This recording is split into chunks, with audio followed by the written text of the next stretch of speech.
There is a silence that arrives before transformation. It is not the silence of peace, but of noticing the first tremor of awareness. Most people believe mental strength is forged in action, in persistence, in motion, in the unrelenting push forward.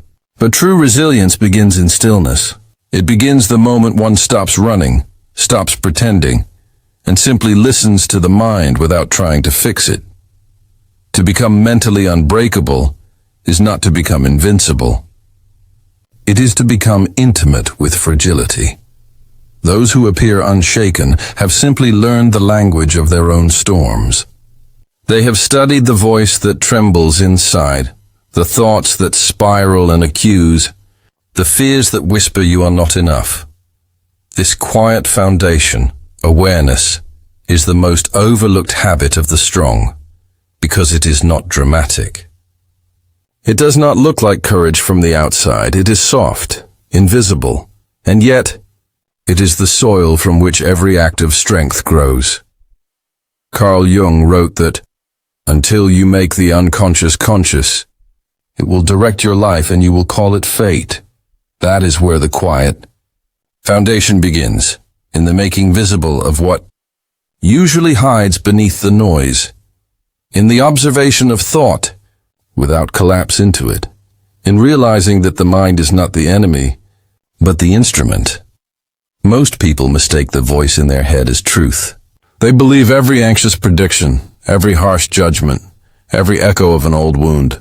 But the unbreakable mind pauses before belief. It watches. It asks, is this real or is this memory? Is this threat or just fear repeating itself? In that space between emotion and reaction, freedom is born. The practice of awareness is subtle. It demands no perfection, only presence. When anger rises, it asks for noticing. When sadness arrives, it asks for compassion instead of escape. When fear speaks, it asks to be heard. Not silenced. This is how strength begins, not by suppressing emotion, but by staying with it long enough to understand its message. Because every emotion, no matter how dark, carries information. Anger shows boundaries. Crossed, fear reveals what is precious. Sadness traces the outline of what mattered, the mentally unbreakable. Learn to listen to these signals without drowning in them. They don't deny pain, they metabolize it. Like a river meeting stone, awareness shapes the mind not by force but by persistence. Over time, it wears new grooves into thought patterns. It builds calm, not through control, but through repetition, through returning again and again to the present moment when everything feels too much. In a world addicted to distraction, awareness is rebellion. To sit quietly with one's own mind, to feel discomfort without reaching for noise, is an act of inner revolution. Because silence exposes truth, and truth, though uncomfortable, is the root of stability. It shows you where the fractures lie. It reveals the false narratives that keep you small. It invites you to meet yourself without performance. The unbreakable mind begins here. In honesty, the habit is not grand. It is simply the daily willingness to see. There is a soft discipline in this, to wake each morning and greet the self, messy, uncertain, human, and not turn away. To notice the ache beneath the surface and whisper, I see you. This is where strength germinates, not in the outer armor, but in the inner gentleness that says, I will face what is mine to face. Mental unbreakability does not emerge from the absence of weakness. It is born in the ability to remain open, even when closing would be easier, because awareness is the doorway. Everything that follows, healing, clarity, resilience, begins with this quiet foundation. And those who build it discover that the mind is not a battlefield to conquer, but a landscape to explore, patiently, curiously, and without fear. There is a part of every human mind that hides, a quiet chamber beneath consciousness, where rejected thoughts and denied feelings rest like forgotten ghosts. Carl Jung called it the shadow, the unlit side of the self. To become mentally unbreakable, one must walk into that room. At first, it feels unnatural. We are taught to turn away from darkness, to filter, to correct, to smile through discomfort. We are told that the unshakable do not falter, that confidence means certainty, that fear is weakness. So we exile the parts that don't fit the story. We repress anger. We disguise jealousy. We hide loneliness behind competence. But what is buried does not die. It waits.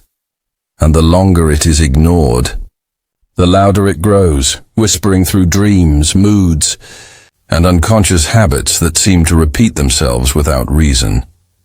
Jung observed that everyone carries a shadow, and the less it is embodied in the individual's conscious life, the blacker and denser it is. In other words, what we refuse to acknowledge gains power over us. This is the paradox of mental strength. The unbreakable are not those who suppress their darkness. They are those who have looked directly into it and made peace. The shadow is not evil. It is simply unloved. It contains every instinct, impulse, and emotion we were taught to reject. The selfishness we hide, the sadness we deem too heavy, the vulnerability that once brought shame. In psychological terms, the shadow forms through repression. A child who learns that anger leads to punishment learns to suppress anger. A young person who feels rejected for being sensitive learns to suppress tenderness. Over time, these suppressed aspects fragment from consciousness, becoming autonomous forces that act out indirectly through projection, defensiveness, or unexplained anxiety. To deny the shadow is to fracture the psyche. To meet it is to restore integrity. Those who are mentally unbreakable have learned to turn toward discomfort with curiosity. They no longer ask, "How do I eliminate this part of me?" They ask, "What is this emotion trying to reveal?" This shift from judgment to inquiry transforms suffering into insight. When anger surfaces, it becomes a message about unmet boundaries. When envy arises, it becomes a signal of untapped desire. When fear tightens the body, it becomes a teacher of what truly matters. By facing these emotions without collapse, one reclaims energy once trapped in repression. That energy becomes presence, clarity, vitality. It is what gives the unbreakable their quiet gravity, the sense that nothing within them is foreign anymore. There is beauty in this inner descent, though it can feel like descent into chaos. At times, confronting one's shadow is disorienting, like unearthing artifacts from another life. The mind resists, insisting that peace comes from positivity, not confrontation, but avoidance breeds fragility. To stand in front of one's own darkness and say, "You are part of me," is not defeat. It is the first true act of compassion, because compassion without inclusion is incomplete. To love only the pleasant parts of oneself is not love, and it is performance. Still, strength emerges when love extends to what is broken, irrational, frightened, and ashamed. Jung believed that the shadow, once integrated, becomes the source of creativity and wholeness. It grounds us in humanity. It dismantles illusion. It turns fragility into depth. Those who integrate their shadow no longer seek to appear strong. They simply are, because they no longer fear what lies within. They understand that unbreakability is not the absence of pain, but the absence of denial. They carry their darkness not as a burden, but as proof of wholeness. And in that wholeness, something extraordinary happens. The mind, once divided, becomes a sanctuary, no longer split between light and dark. It becomes unified, calm, still, honest. And in that honesty, the foundation of all resilience is formed, not from perfection, but from radical acceptance. Resilience may appear spiritual, but its roots are biological.